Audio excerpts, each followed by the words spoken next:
एक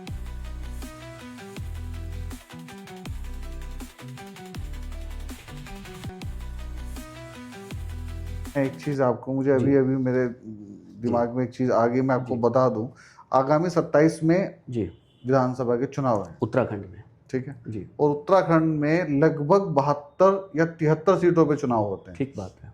अगर मैं थोड़ा इधर उधर हूँ। जी जी और आपको पता है उत्तराखंड जो देवभूमि है, जी जो देवों की नगरी है, जी जो सनातन की धरोहर थी, जी आज 16 या 17 जी या 15 जी इतनी सीटों पे जो अल्पसंख्यक थे जी वो आज उस स्थिति में पहुंच चुके हैं कि जो जीत की ओर जा रहे निर्णायक हैं। भूमि में है। वो निर्णायक भूमि में है सर। इसका श्रेय किसको जाएगा?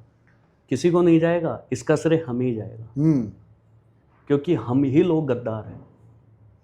कहीं ना कहीं हम आपस में जो जुड़ाव नहीं रख पाए, जी तो ये जुड़ाव ना होने का फायदा सर दूसरी छोटे से लालच, छोटे से लालच में हम लोग डूब जाते हैं। और देखिए सबकी अपनी अपनी सोच होती है। अगर आप अपने राष्ट्र को ध्यान में रख के चलेंगे तो कभी आप बिकाऊ नहीं बनेंगे। सही बात है। ठीक है, आपका धर्म मजबूत है तो आपका राष्ट्र मजबूत है। आपका धर्म मजबूत नहीं है, राष्ट्र मजबूत नहीं होगा।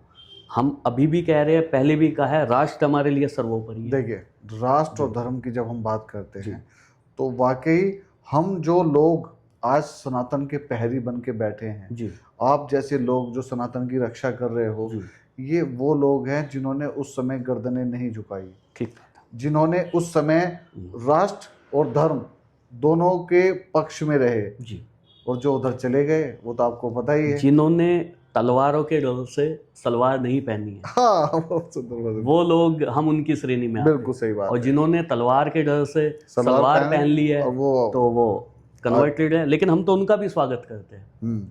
आप सनातनी हो भाई, आप आइए, स्वागत है आपका, आप अपनी घर वापसी कीजिए।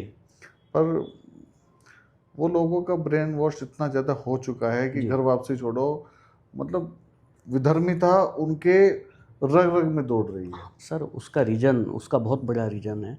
उनका 5 साल का बच्चा मस्जिद में जाना शुरू हो जाता है।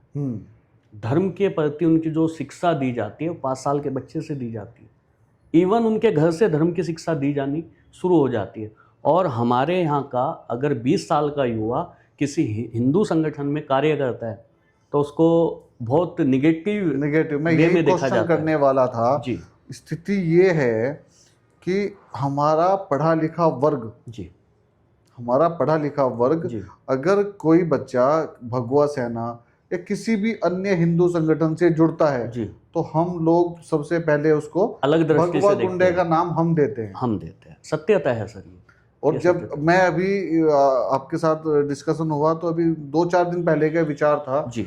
विचार ये था कि अभी चलिए हम बात कर ही रहे हैं तो ये भी संवाद का पार्ट है। अभी जैसे करवा चौथ गई जी, आज करवा चौथ की हालत देखिए आपने।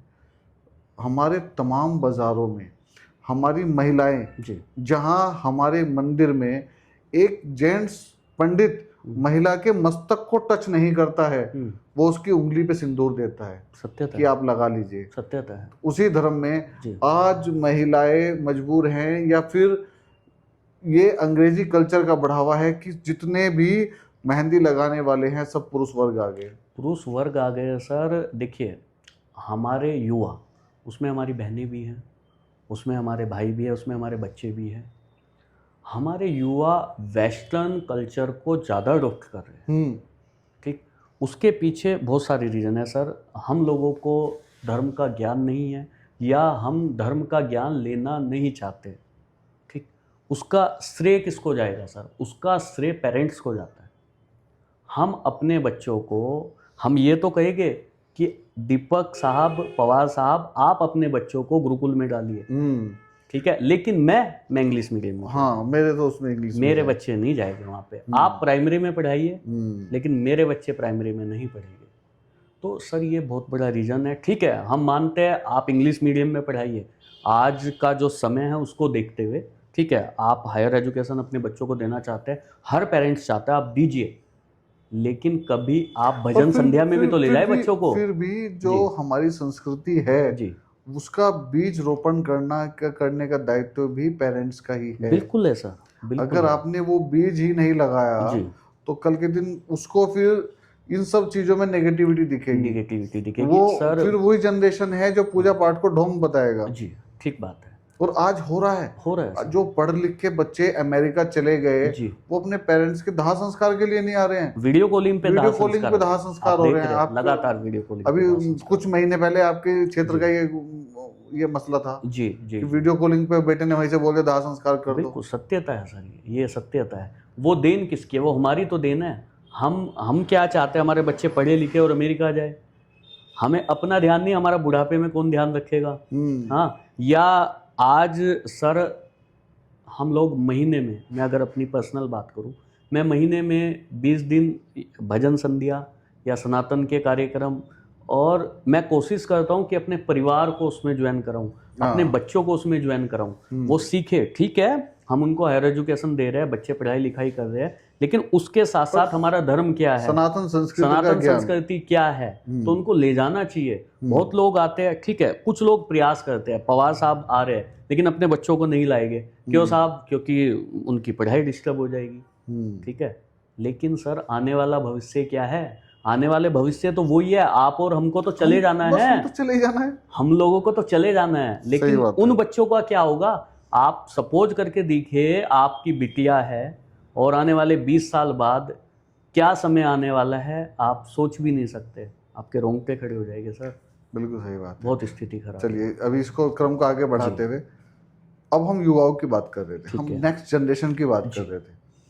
तो जो नेक्स्ट जनरेशन है, अभी तो जेन जी हो गए, ठीक है, उसको आप आपके संगठन के साथ और सनातन संस्कृति के साथ अपने संगठन के माध्यम से कैसे जोड़ने का प्रयास करते हैं? युवाओं को सर बहुत सारी चीजें होती है। देखिए, जो युवा की पसंद होती है या जो युवा एक्सपेक्ट कर रहे हैं, हम प्रयास कर रहे हैं कि उन्हीं के अनुरूप चला जाए।